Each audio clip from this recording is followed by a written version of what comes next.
जय मसीह की प्रिय विश्वासी भाई एवं बहन, प्रभु यीशु का हम धन्यवाद करें एक और आनंद से भरे हुए आज के इस समय के लिए। परमेश्वर की सामर्थ जो हमें प्रतिदिन नई आशीषों में आगे बढ़ाती है, जो हमें सामर्थ देती है, नया दिन देती है। आज का यह दिन प्रभु ने हमारी आशीषों के लिए अपनी सामर्थ को हमारे जीवन में दिखाने के लिए बनाया, और इसलिए कि हम जो परमेश्वर के लोग हैं, उस पर विश्वास करने वाले, जो उसकी प्रजा हैं, हम उसको अपने जीवन से महिमा दें, अपने कार्यों से महिमा दें। और ये मेडिटेशन इस उद्देश्य के साथ कि हम जानें कि मैं अपने जीवन से प्रभु यीशु को कैसे महिमा दे सकता हूं। तो आज का मेरा विषय जो है, प्रभु यीशु मेरे गीतों का विषय है। हम गीत तो गा ही रहे हैं। इन दिनों में बहुत लोग क्रिसमस के गीतों के भी बड़े शौकीन हो जाते हैं। पाम संडे आता है तो यीशु के जयवंत प्रवेश के गीतों को ढूंढने लगते हैं, तैयार करने लगते हैं। नए गीतों के लोगों को चाहिए, और गुड फ्राइडे के समय भी लोगों को नए गीत चाहिए। यीशु के पुनरुत्थान के नए गीत, आराधना में, हर आराधना में लोगों को नया गीत चाहिए। लेकिन कोई भी गीत लिखने के लिए सबसे पहले एक थीम की जरूरत, एक विषय की जरूरत होती है। तो हमारा एक विषय प्रभु यीशु है। जब यूसुफ को पता चला कि मरियम गर्भवती है और उसे चुपके से छोड़ने के लिए तैयारी कर रहा था, परमेश्वर ने अपने स्वर्गदूत को उसके पास भेजा, उसे बताया कि वो जो उसके गर्भ में है वो पवित्र आत्मा से है, और कहा कि तू उसे, अपनी पत्नी को यहां ले आने से मत डर, क्योंकि जो उसके गर्भ में है वह पवित्र आत्मा की ओर से है। वह पुत्र जनेगी और तू उसका नाम यीशु रखना, क्योंकि वह अपने लोगों का उनके पापों से उद्धार करेगा। प्रभु यीशु, हम उद्धार शब्द भी कह सकते हैं एक थीम के रूप में। यीशु के चमत्कार भी थीम हो सकते हैं। यीशु का जन्म, उसके आश्चर्य कर्म भी थीम हो सकते हैं। यीशु के जो गुण हैं, एट्रीब्यूट्स हैं, वो भी गीतों के थीम्स हैं, लोगों ने बनाए हैं। लेकिन ये सारे जो बाकी थीम्स हैं, ये एक ही थीम से जुड़े हुए हैं, वो है यीशु।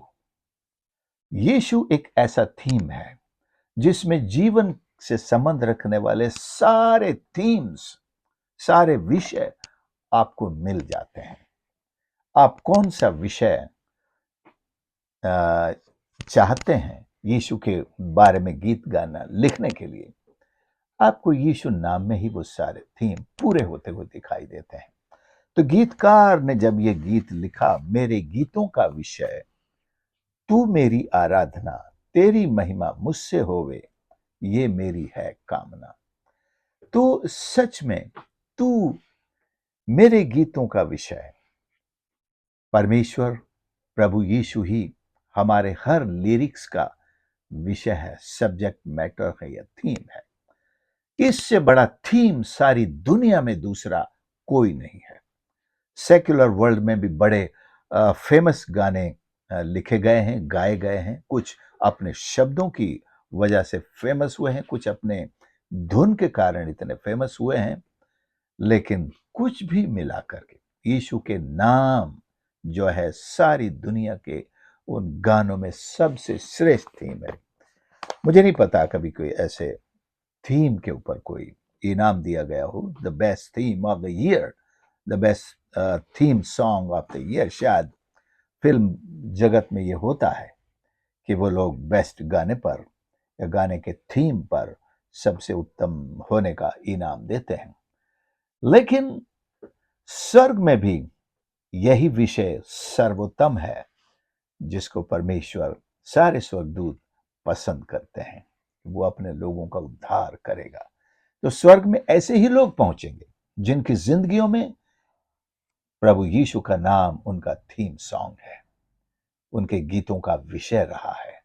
क्योंकि एक जैसे लिरिक्स होते हैं, उसके शब्द हमारे जीवन से अपील करते हैं। मान लीजिए मेरे ही जीवन के बारे में गाया जा रहा है। जब हम यीशु के बारे में गाते हैं, वहां भी हमारा ही जीवन झलकता है। यीशु के आश्चर्य कर्म, यीशु का प्रेम हो, यीशु के गुण हो, यीशु के सर्वशक्तिमान होने के प्रचार हो गीतों में, वहां हम सब उसके प्रेम के से उसके गृहीता जैसे recipients of the love of God are we are present there. So परमेश्वर का हम धन्यवाद करते हैं इन गीतों के लिए, जिन गीतों से परमेश्वर की महिमा होती है। और हम में से हर एक को इस प्रकार से प्रभु की स्तुति में, आराधना में ये गीत गाने ही चाहिए। और गीतकार ये भी कहता है, तुझको मैंने मेरे प्रभु जी जब से पाया है, तेरे अनोखे प्रेम के आगे शीश झुकाया है। अलग अलग बाइबल के लेखकों को अलग अलग विषयों के लिए भी अध्ययन किया जाता है। जैसे यूहन्ना प्रेरित को प्रेम का लेखक या प्रेम का प्रेरित माना जाता है। वो परमेश्वर के प्रेम को एक मुख्य थीम के रूप में प्रस्तुत करता है। लेकिन परमेश्वर का प्रेम वही उसके नाम का भी एक थीम है प्रियो। सो आप जानते हैं कि ये प्रेम शब्द, उसको आप एक पर्याय शब्द ही माने ही यीशु। यीशु नाम प्रेम भी है, यीशु नाम परमेश्वर की सामर्थ भी है, यीशु नाम परमेश्वर की आशा भी है, यीशु नाम निराश लोगों के लिए आशा है, एक मुर्दे के लिए नया जीवन है, एक निराश व्यक्ति के लिए यीशु नाम एक आशा है, और एक भटके हुए के लिए यीशु का नाम जीवन का सही मार्ग है। और जो मार्ग की तलाश में भटक रहा है उसके लिए भी यीशु का नाम मार्ग है। और सत्य का खोजी जो है उसके लिए भी यीशु का नाम सत्य है। और जो जीवन की खोज में है उसके लिए भी यीशु का नाम जीवन है। यीशु का नाम जीवन है। जीवन का जल जिसे चाहिए उसके लिए भी यीशु का नाम जीवन का जल है। सो प्रिय, यीशु के नाम, आप you name it and the name has it all. आप नाम लीजिए, आप किस जरूरत को तलाश कर रहे हैं, खोज रहे हैं, यीशु नाम में वो सब कुछ है। आप नाम लीजिए। जैसे कई ग्रोसरी स्टोर पर लिखा रहता है, हमारे पास सब मिलता है, आप नाम लीजिए, क्या चाहिए हमारे पास सब मिलेगा। यीशु के नाम में सब सब सब मिलता है। आप नाम लीजिए, जीवन से संबंध रखने वाली वो हर आवश्यकता की पूर्ति है। वो स्वर्ग में हो या धरती पर हो, हमारे प्रभु के नाम में उद्धार, चंगाई, सामर्थ, भौतिक आशीषें हों, आत्मिक आशीषें हों, और मनुष्य का चाहे कितना बिगड़ा हुआ जीवन हो, जहां डॉक्टर्स जवाब दे देते हैं, यीशु नाम में वो चंगाई, वो जीवन, वो पुनर्स्थापन है। सो वो कहता है, और कहीं क्यों जाना, और किसी नाम के पीछे क्यों भटकना, और कहीं क्यों जाना, जब यहां इस नाम में हमारे लिए सब कुछ है। तो मेरे तो गीतों का विषय यही नाम है, यही नाम रहेगा। यहां भी और स्वर्ग में भी मेरे गीतों का विषय मेरा प्रभु यीशु ही रहेगा, क्योंकि यहां भी इसी नाम से मुझे सब कुछ मिला है, और वहां भी इसी नाम से मैं प्रभु के आनंद में आनंदित रहूंगा। प्रभु का हम सच में धन्यवाद करें। और दुनिया में आज केवल ये गीत लिखने वालों के लिए नहीं या गाने वालों के लिए बात नहीं है, हर आराधक के लिए, हर वर्शिपर के लिए एक ऐसा थीम, एक ऐसा नाम जिसको वो अगर गाए तो उसका गीत फेमस हो जाए। हर किसी को आप गायककार से आप पूछते हैं, उससे कहते हैं कि ऐसा मास्टरपीस निकालो जिस एक ही गाने से दुनिया में तुम्हारे नाम की धूम मच जाए। वो मास्टरपीस, वो कौन सा होगा? वो मास्टरपीस होगा द नेम ऑफ जीसस, यीशु नाम। यीशु नाम से गाया जाने वाला हर गीत मास्टरपीस होता है।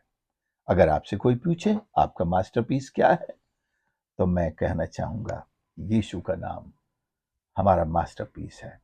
Any song that you sing, compose, whether the words or music, it is a masterpiece of your life.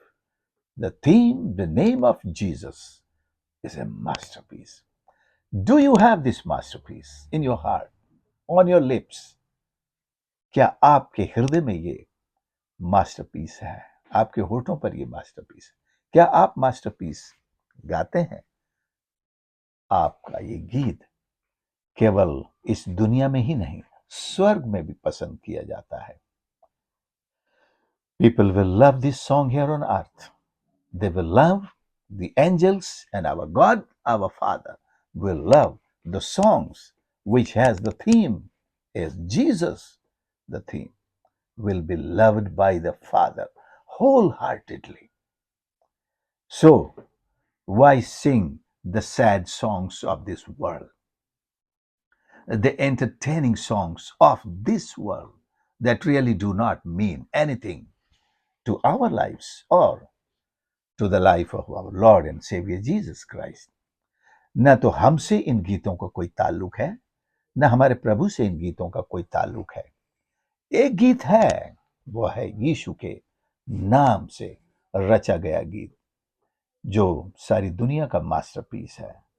और हमारे प्रभु, हमारे परमेश्वर को भी वो गीत अच्छा लगता है. तो आइए क्यों नहीं, जैसे भजन 150 एक बड़ा शानदार भजन है जो सबके लिए एक ऐसी प्रेरणा देता है कि जिसमें सांस हो, everything that has a breath, let them praise the Lord. यहां लिखा हुआ, मैं इसे जरूर पढ़ूंगा. 150. यहां की स्तुति करो, परमेश्वर के पवित्र स्थान में उसकी स्तुति करो, उसकी सामर्थ से भरे हुए आकाश मंडल में उसकी स्तुति करो, उसके पराक्रम के कामों के कारण उसकी स्तुति करो, उसकी अत्यंत बढ़ाई उसके अनुसार उसकी स्तुति करो, नरसिंगा फूंकते हुए उसकी स्तुति करो, सारंगी वीणा बजाते हुए उसकी स्तुति करो, डफ बजाते नाचते उसकी स्तुति करो, तार वाले बाजे बांसुली बजाते उसकी स्तुति करो, ऊंचे शब्द वाली झांझ बजाते उसकी स्तुति करो, आनंद के महाशब्द वाली झांझ बजाते उसकी स्तुति करो. जितने प्राणी हैं, ऑल लिविंग बींग्स, जितने प्राणी हैं का मतलब जो सांस लेते हैं, जो जिंदा हैं, सब के सब यह की स्तुति करें, यह की स्तुति करो. मैं इसी से शुरू करना चाहता था. जितने प्राणी हैं, जितने जीवित लोग हैं, जो कोई भी जीवन की सांस लेता है, सब यहोवा परमेश्वर की स्तुति करो. ये है परमेश्वर के गीत, ये हैं वो मास्टरपीस जो यहां भी पसंद किए जाते हैं, स्वर्ग में भी पसंद किए जाते हैं. और परमेश्वर आनंदित होता है, स्वर्गदूत मिलकर के इन गीतों को गाते हैं और स्वर्ग की क्वायर इन गीतों को गाती है. सो प्रियो, हम प्रतिदिन ऐसे आनंद के गीतों से परमेश्वर की स्तुति करें, अपने मास्टरपीस से, जिसमें यीशु थीम हो. वो मास्टरपीस, वो कोई भी हो सकता, कितने भी हो सकते हैं वो गीत. गीतों का विषय यीशु है, तो आपका गीत गीत है. जिस गीत में यीशु ना हो, एक कव्वाली मैंने सुनी है, वो ओ गीत मैं कदी गावां ना, जिस गीत विच तू ना हो, और गीत मैं कदी गावां ना. जिस गीत में यीशु ना हो, पंजाबी के कव्वाल हैं, मैं अक्सर सुनता रहता हूं उनको. जिस गीत में तू ना हो, वो गीत मैं गावां ना, मैं गाऊंगा नहीं. सो प्रियो, हम ऐसे गीतों को गाने से क्या लाभ मिलेगा, कौन सी उन्नति होगी, किसकी उन्नति हम कर सकते हैं, कौन सी ईश्वर की वर्शिप कर सकते हैं जिन गीतों में यीशु नहीं है. उदासी है, रोना है और छाती पीटना है, दुनिया के गम हैं, हमारे पुराने गम हैं. क्यों गाते रहना जिन गीतों का विषय यीशु नहीं है. तो आइए, आज मैंने आपको प्रभु यीशु के विषय का एक थीम दिया है हम सब के लिए, मेरे लिए भी. हम जो गीत गाएं वो यीशु के नाम से परिपूर्ण हो. प्रभु हमारी मदद कर. प्यारे प्रभु, हमारे परमेश्वर, हम धन्यवाद देते हैं कि तू हमारे गीतों का विषय है, हमारी बातचीत का विषय है, हमारे सोचने का विषय है, हमारे मेडिटेशन का विषय है. तू हमारी जीवन की पुस्तक का विषय है. हम धन्यवाद करते हैं. हमारे दुखों में भी तू विषय बनकर आता है, हमारे दुख आनंद में बदल जाते हैं. प्यारे यीशु, हमारे आंसू भी आनंद में बदल जाते हैं। हम धन्यवाद करते हैं। हमें सिखा परमेश्वर कि हमें इस थीम के ही गीत, वर्शिप, स्तुति, आराधना, अपनी गवाही और अपने सारे प्रचार इसी विषय पर आधारित करके जीवन भर गाते रहें। हम धन्यवाद देते हैं हमारी प्रार्थना को सुनने के लिए। प्रार्थना उद्धारकर्ता प्रभु यीशु के नाम से मांगते हैं, आमीन। प्रभु आप सबको आशीष करे। आपने संदेश को सुना है, मेरा निवेदन है आप दूसरों के साथ जरूर शेयर करें और प्रभु आप सबके साथ हो। हमारे चैनल पर यदि आप नए हैं तो इसे जाने से पहले सब्सक्राइब जरूर कर लें और कृपया इस सेवकाई के लिए प्रार्थना जरूर करते रहें। God bless you.